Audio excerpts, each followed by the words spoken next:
UP विधानसभा के भीतर CM योगी ने कुछ ज्वलंत मुद्दों पर ऐसी हुंकार भरी कि समाजवादी पार्टी का सायरन बज गया। सपा, कांग्रेस, माफिया, अपराध, बुलडोजर, एनकाउंटर, न्याय, कानून, हर एक मुद्दे पर योगी ने विपक्ष की बोलती बंद कर दी। और जैसे ही बांग्लादेश और गाजा का जिक्र हुआ तो यूपी विधानसभा की हवा बदल गई। सवालों की धार, आरोपों की आग और तथ्यों की कसौटी। सीएम योगी ने विपक्ष को ऐसा दर्द दिया जो कि दिल्ली से लखनऊ तक महसूस किया जा रहा है। विपक्ष की ऐसी कुटाई की कि आंच दिल्ली तक महसूस की जा रही है। अखिलेश यादव की जमीन हिल गई है क्योंकि सामने 2027 का विधानसभा चुनाव है और योगी प्रचंड फॉर्म में आ गए हैं। अब विपक्ष कुछ समझ भी पाए, कहानी उससे काफी आगे बढ़ चुकी है। और सवाल बस यही है, क्या योगी आदित्यनाथ ने यूपी विधानसभा की शीतकालीन सत्र के दौरान 2027 का ट्रेलर दिखा दिया है? और इंतजार अब बस अगले अध्याय की है।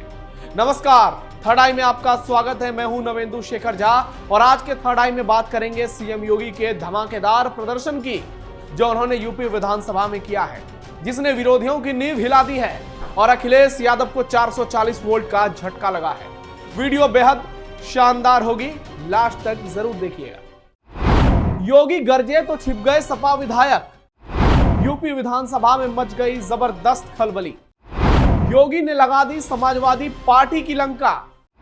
2027 से पहले अखिलेश चारों खाने चित। सबसे पहले आपको सीएम योगी का बांग्लादेश को लेकर विरोधियों पर जबरदस्त हमले वाला बयान सुनाते हैं। कैसे योगी आदित्यनाथ ने एक ही बयान से देश भर के विपक्षी नेताओं की पोल खोल दी और एक ऐसा संदेश दिया जिससे विपक्ष की खटिया खड़ी हो गई। देखो, बांग्लादेश में एक दलित नौजवान को कैसे जला दिया गया।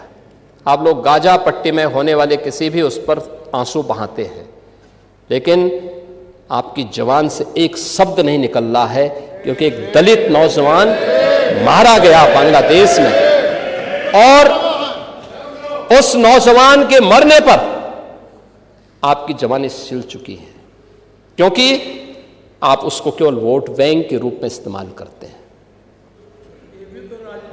ये राजनीति नहीं है पांडे जी, ये राजनीति नहीं है, ये वो सच्चाई है जो आपकी तुष्टीकरण की नीति है जिसके कारण बांग्लादेश बना है।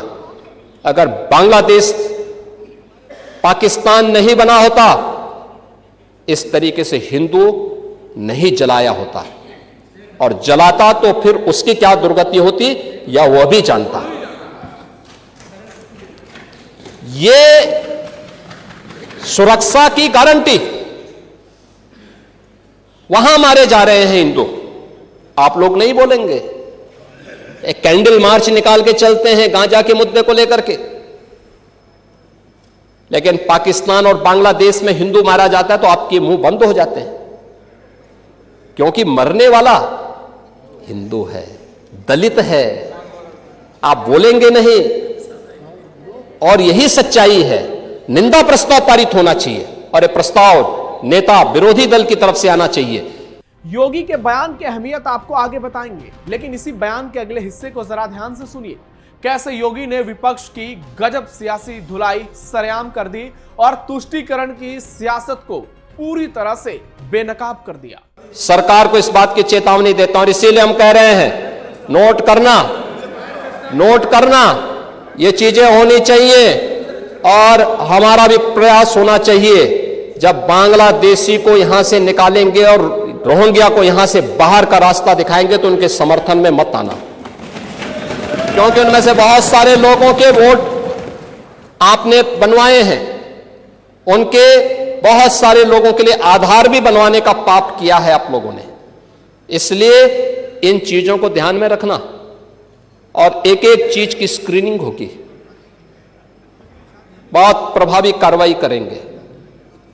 हमारे ही देश में रह करके हमारे लोगों के खिलाफ अपराध और वहां पे निर्दोष हिंदुओं पर अत्याचार करोगे, निर्दोष सिखों पे अत्याचार करोगे, यह स्वीकार्य नहीं हो सकता है। बांग्लादेश में हिंदुओं की पीड़ा का मुद्दा उठाकर और उसी संदर्भ में भारत के विपक्ष के रवैये पर सवाल खड़े करते हुए सीएम योगी ने तुष्टीकरण की राजनीति की लंका लगा दी, उसे कटघरे में खड़ा कर दिया। उनका संकेत साफ था कि जब पड़ोसी देश में हिंदू समुदाय हिंसा, डर और असुरक्षा का सामना कर रहा है, तब भारत का विपक्ष या तो चुप रहता है या फिर इस विषय से नजरें फेर लेता है। इसके उलट गाजा का जिक्र आते ही वही विपक्ष छाती पीटने लगता है, आंसू बहाने लगता है, सड़क से संसद तक हंगामा करने लगता है, बयानबाजी शुरू हो जाती है। योगी ने इस दोहरे मापदंड और वोट बैंक की राजनीति को बेनकाब कर दिया, जहां मानवाधिकार और संवेदना भी धर्म देखकर तय की जाती है। यह बयान केवल विदेश नीति से जुड़ा नहीं है, बल्कि भारत के भीतर चल रही तुष्टीकरण की सियासत पर सीधा हमला है, जिसमें कुछ वर्गों की पीड़ा को नजरअंदाज कर सियासी लाभ साधने की कोशिश की जाती है। योगी का यह बयान 2027 में बीजेपी को बड़ा फायदा पहुंचा सकता है, क्योंकि योगी के बयान को प्रदेश की जनता बेहद गंभीरता से लेती है। हिंदुओं को समझ आने लगा है कि योगी जैसे नेता ईमानदारी से उनकी बातों को उठाते हैं, जबकि अखिलेश तो उल्टा हिंदुओं का ही विरोध करते हैं, हिंदुओं पर ही सवाल उठाते हैं। यानी 2027 के मुकाबले में अखिलेश पिछड़ने लगे हैं। अभी से मामला केवल बांग्लादेशी हिंदुओं का नहीं है, इंसानियत का है, इंसानियत के लिए न्याय का है। और यूपी में भी न्याय का बोलबाला है। बांग्लादेश की तरफ भारत में भी एक बड़ा तबका है जो दंगा, हिंसा और अराजकता को बढ़ावा देता है, जिसका ख्वाब गजवाए हिंद का है। लेकिन यूपी में योगी ने ऐसे लोगों की कमर तोड़ दी है।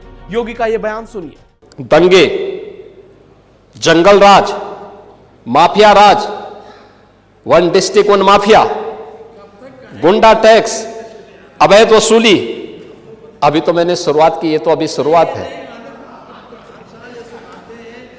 सत्ता के संरक्षण में पैरेलल, नहीं 11 वर्ष नहीं, अभी तो आपको जो है 2047 तक इंतजार करना होगा। अभी 2000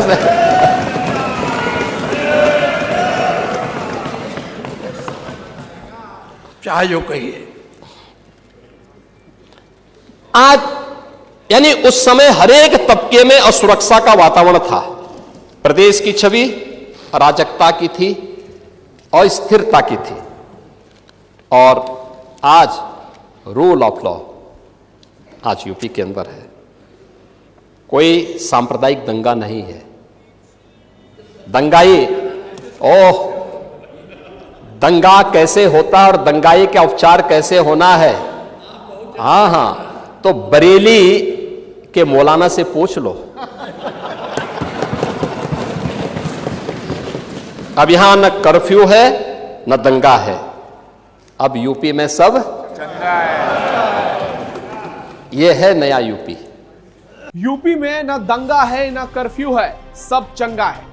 बांग्लादेश की तस्वीर देखकर भारत के हिंदू खौफ में हैं और इसका सीधा असर यूपी चुनाव में इसलिए होगा क्योंकि यूपी में भी संभल, कैराना, मुजफ्फरनगर में हिंदुओं के साथ ऐसी घटनाएं हो चुकी हैं।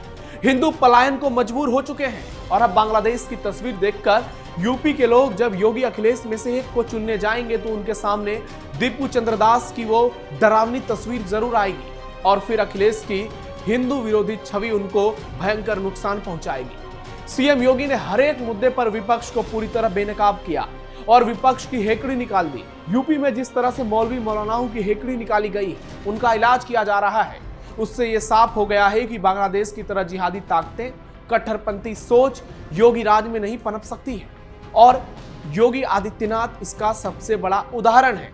योगी इसीलिए यूपी की सियासी लड़ाई में लगातार आगे बढ़ते जा रहे हैं क्योंकि यूपी में छांगुर हो या कोई और कट्टरपंथी, अगर वो बांग्लादेश की तरफ घटना को अंजाम देना चाहेगा तो उसको मिट्टी में मिला दिया जाएगा। 2027 से पहले बुरे फंसे अखिलेश। 2027 की सियासी लड़ाई का असली केंद्र हिंदू मुसलमान नहीं बल्कि सुरक्षा बनाम तुष्टीकरण की धारणा बनती दिख रही है और यही योगी बनाम अखिलेश का फर्क जनता के सामने पेश कर रहा है। योगी आदित्यनाथ खुद को ऐसे नेता के तौर पर लोगों के सामने प्रस्तुत कर रहे हैं जो कानून व्यवस्था, सांप्रदायिक हिंसा पर सख्ती और बहुसंख्यक समाज की सुरक्षा की बात बेहिचक करते हैं। चाहे मुद्दा यूपी का हो या बांग्लादेश में हिंदुओं का हो, योगी आदित्यनाथ डंके की चोट पर हिंदुओं का साथ देते हैं। उनका संदेश यही है कि राज्य में दंगा नहीं होगा, डर नहीं होगा और न्याय सबके लिए बराबर होगा। इसके उलट अखिलेश यादव पर यह छवि लगातार चिपकती जा रही है कि उनकी राजनीति प्रतिक्रिया में चलती है, कभी चुप्पी, कभी चयनित मुद्दों पर मुखरता, जिसे योगी दोहरे मापदंड कहकर घेरते हैं। मुस्लिम वोटरों के नाम पर तुष्टीकरण का आरोप और हिंदू समाज की असुरक्षा की यादें मुजफ्फरनगर से संभल तक योगी के नैरेटिव को तेज धार देती है। यही कारण है कि जब मुकाबला धर्मों के टकराव से ज्यादा भरोसे और नेतृत्व की लड़ाई पर टिकता जा रहा है, एक और सख्त शासन और स्पष्ट लाइन है तो दूसरी ओर सामाजिक संतुलन की बात, लेकिन अखिलेश को लेकर कमजोर संदेश। 2027 में फैसला इसी भरोसे की कसौटी पर होगा और यही है 2027 का ट्रेलर, जिसकी पूरी फिल्म ब्लॉकबस्टर होगी, जिसकी झलक सीएम योगी ने यूपी विधानसभा से दिखा दी है। यानी अखिलेश के बुरे दिन शुरू हो गए हैं। यूपी में अखिलेश के लिए मुकाबला बेहद टफ होता जा रहा है और योगी बनाम अखिलेश की लड़ाई में अखिलेश अभी से पिछड़ने लगे हैं। आपका क्या सोचना है, आपका क्या मानना है? योगी बनाम अखिलेश की लड़ाई को आप कैसे देखते हैं और इसमें हिंदुओं का फैक्टर कितना बड़ा है? कमेंट बॉक्स में अपनी बेशकीमती राय जरूर दीजिए। हमारे इस वीडियो को लाइक कीजिए, शेयर कीजिए, चैनल को सब्सक्राइब जरूर कीजिए। फिलहाल के लिए इतना ही, धन्यवाद।